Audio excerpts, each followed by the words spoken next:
კლიმატის ცვლილება, მისი თამდევი ნალექებითა და ეროზიით ჩვენ სანაპიროებს საფრთხეს უქმნის.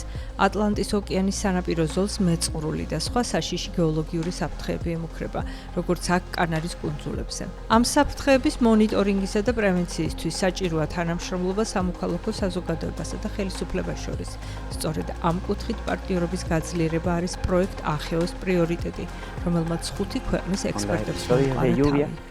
წვიმის დროს სულ უფრო ხშირად წვება მეწყერი და ზოგჯერ კლდის დიდმა ნამსხვრევებმა გზიდან ავტომობილებიც კი გადააგდო.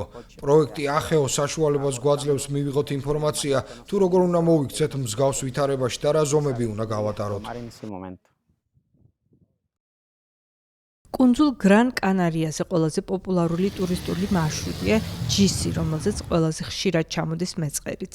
ამ გზაზე მდებარეობს სან ბარტოლომე დე ტირახანა. ამ ქალაქში ხელისუფლებამ გეოლოგიური რისკების შეფასება მუნიციპალიტეტის საგანგებო სიტუაციების მართვის გეგმაში შეიტანა. ამ გეგმის დამსახურებით ადგილობრივებს წინასწარ უგზავნიან განგაშის სიგნალს, თუ როდის არის მოსალოდნელი მეწყრული პროცესი და მოსახლეობასაც შეუძლია გადასცეს მსგავსი სიგნალი. ახლა მოქალაქეებიც არიან პასუხისმგებელი საგანგებო ვითარების აღმოფხვრაზე. გვაქვს ისეთი მოქალაქეებიც, რომლებიც თვალყურს ადევნებენ სოფლებს და გვაფრთხილებენ მოსალოდნელი მეწყრული პროცესების შესახებ.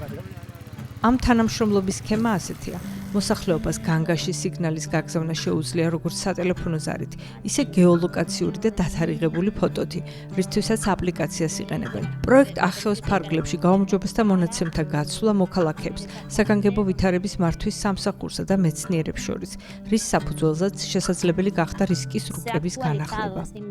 განახლდა მონაცემთა ბაზა, რომელიც არსებობდა, მაგრამ ძველ ინფორმაციას მოიცავდა. შევადგინეთ იმ 3 საპილოტე ზონის რუკა, სადაც კლდეები ჩამოიშალა და სადაც პროექტ ახეოს კანარის ჯგუფი მუშაობს.